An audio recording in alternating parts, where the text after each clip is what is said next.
and welcome. I'm Rachel Humphries, the Alumni Relations Officer here at Avondale University College. I'm sitting down to chat to Bruce Johnston. He is the 1960 Citation recipient. Welcome and congratulations, Bruce. Thank you, Rachel. It's good to be able to chat to you. I'm sorry we can't do this in person, but I appreciate that you've jumped on Zoom with us and you're having a go at this. Yes, well, I'm having a go, that's for sure. I'm not real familiar with Zoom, but... I know we've all had a bit of a baptism by fire this year, haven't we? Yes, we have. Now, I like to start off with a really simple question just to find out a little bit about what's happening now in your life. So just give us a quick sentence or, an idea of where you're living at the moment, who your immediate family is and what you're currently up to. All right, well, at the moment, I'm living in Currumbin. I've been here for about 30 years in and around Currumbin, living with my wife of 57 years. Oh, beautiful. And with 3 children who live sort of, within striking distance, one in Currumbin, one not far away, and one in Sydney. So that's where I'm at the moment, and I'm in retirement, working harder now than I've ever worked in my life. I'm finding that out. Retirement is not the easy breezy life I thought it would be. It's not. Everyone says they're busier than they've ever been. And happier. Oh, good. I'm glad to hear that. Yes. Now, you graduated from Avondale in 1960 from theology, and in your words, it was against the odds. So who is it here that made a positive difference in your life while at Avondale? And if you could say thank you to someone, who would it be and why? Well, I would like to say thank you to a lot of people, and I have traditionally been a very shy person and a recluse. And I have to say that when I went to college, why ever I went to college to do theology, I will never know, because the very thought of standing in front of an audience frightened the life out of me. But I went anyway, and I was encouraged, in spite of many failings, by a lot of very, very faithful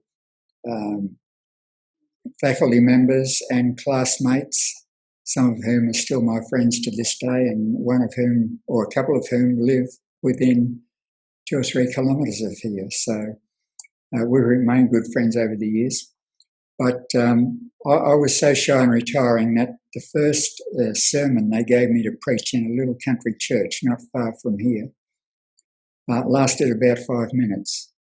I must have suffered some kind of stage fright. I lost my place. I forgot what I was saying. I looked in my notes and couldn't find the place. And after 5 minutes, I sat down, and the elder looked around and thought, what is about to happen here? But nothing happened. So I said, you better sing the last hymn. So they sang the last hymn and I went home.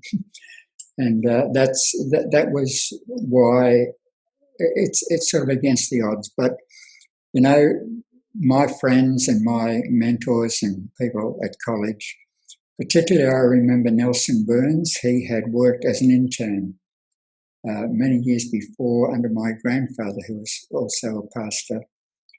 And he actually preached the very first sermon I ever heard at college was on a Friday night Vespers. And he preached on the wonders of creation. And to this day, 2 things that he said burned into my mind. One of them was that there are more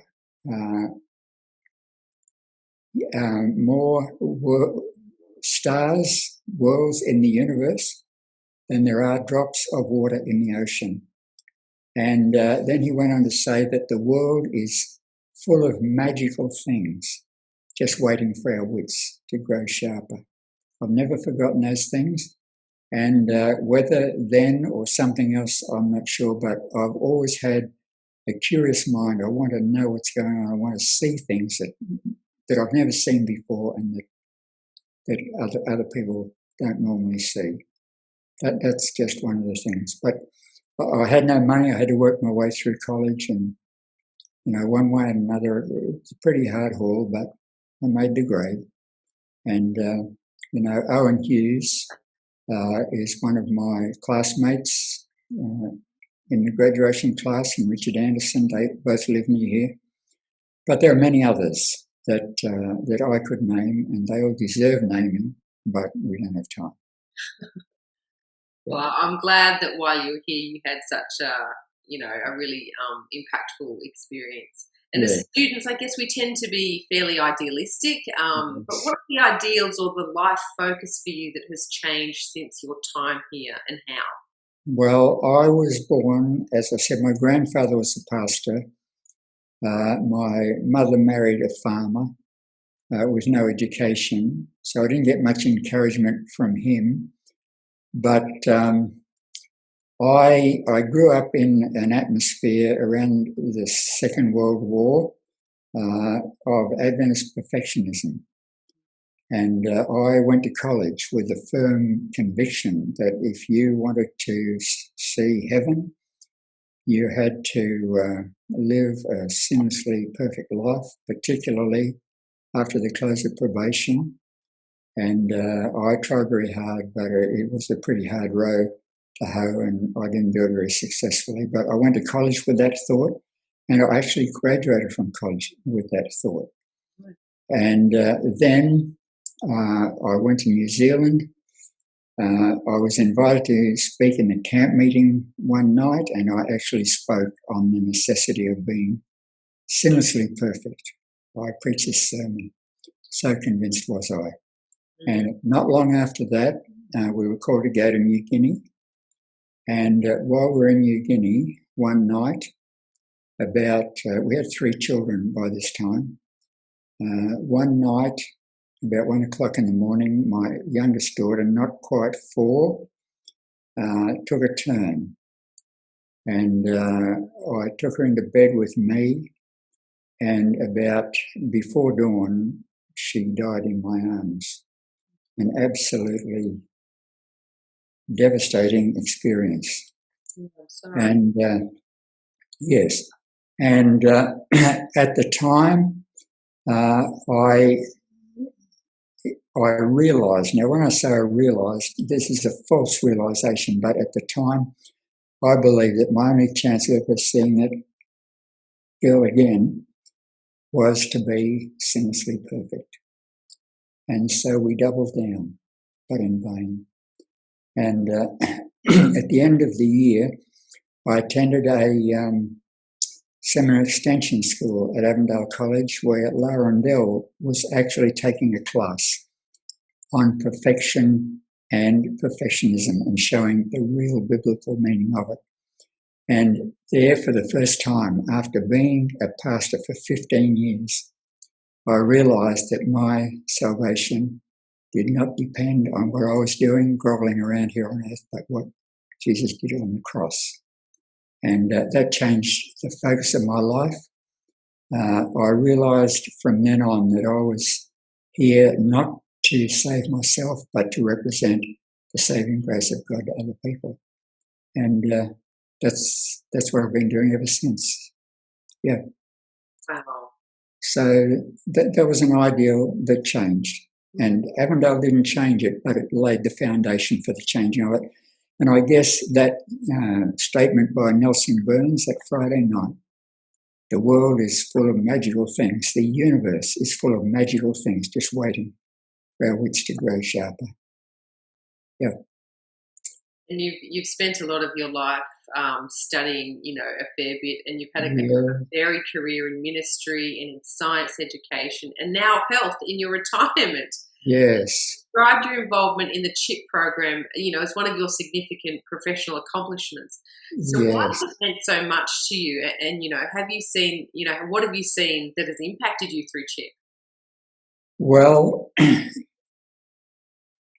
CHIP is different from all the other things I've done. I've accomplished a number of things that give me a lot of pleasure in life, but most of those things I did in paid employment. But with CHIP, it's different. I don't do this because of my job or because I'm paid. In fact, I get nothing for it. It takes a lot of time and effort. But it's a labour of love. And I think that is probably the reason it brings the most joy and happiness into my life. Over the last 10 years, we've put about 500 people, church members and a lot of community members through the CHIP program. We've seen heart disease reversed, diabetes reversed.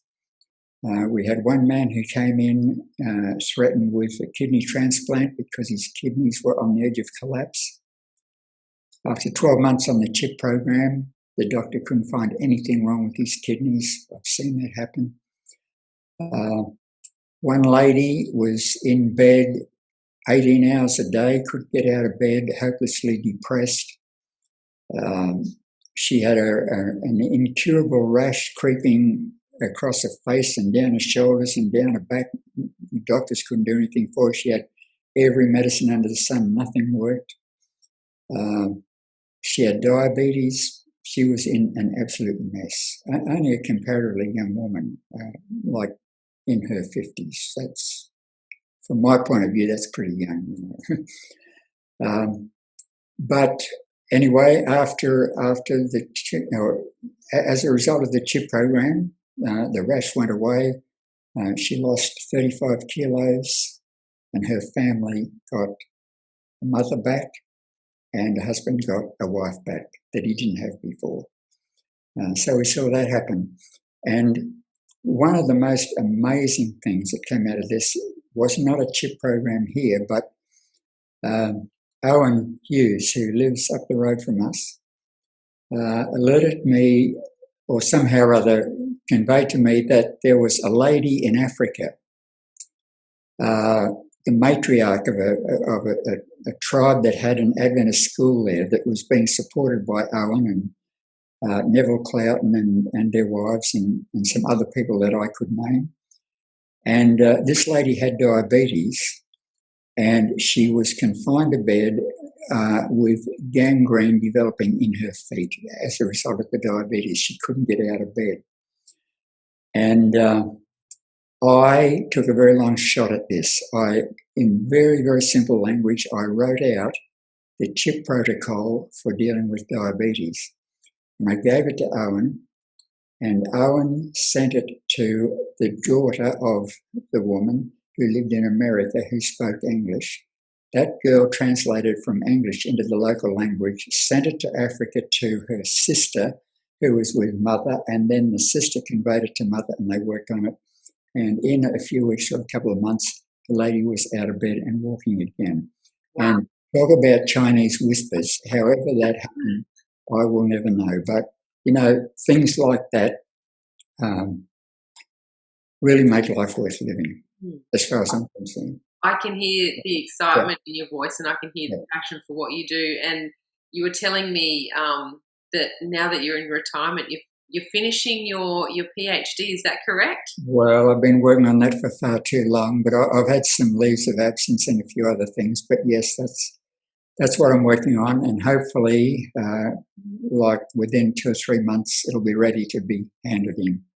Well done. I'm very excited for you on that. And after that, you've got plans to do a thesis, so there's no slowing down. Well, what I want to do, one of my goals is to write a book or a thesis, however you like, setting the theological framework for the Adventist health outreach message. At the moment, it's just it's an orphan. It hangs out there, and some people do it and some people don't. But I believe that there's a solid theological framework that it should be set in. It would make all the difference to our work. And so I've been working on that theological framework. What a fantastic area to be going in, and what a needed and timely one as well. Yeah. Now, you've described yourself, you said earlier, you're a recluse and you've spent a lot of time with books. So what are the books, or what's a book that you're reading right now? Right. Well, I try very hard not to be a recluse, and I don't read as many books as I would like to. I sort of force myself to get out and about. But at the moment, I'm actually reading a book with a very ponderous name. It doesn't matter what the name is. But it's looking at the history of a conflict, a kind of a philosophical conflict between orthodox medicine and what we now call lifestyle medicine. And the book shows that this conflict had its roots in 1847 when the AMA adopted a code of ethics to try and shore up its own survival against the onslaught of a lot of natural healers that were turning up all around the place and pinching all their customers.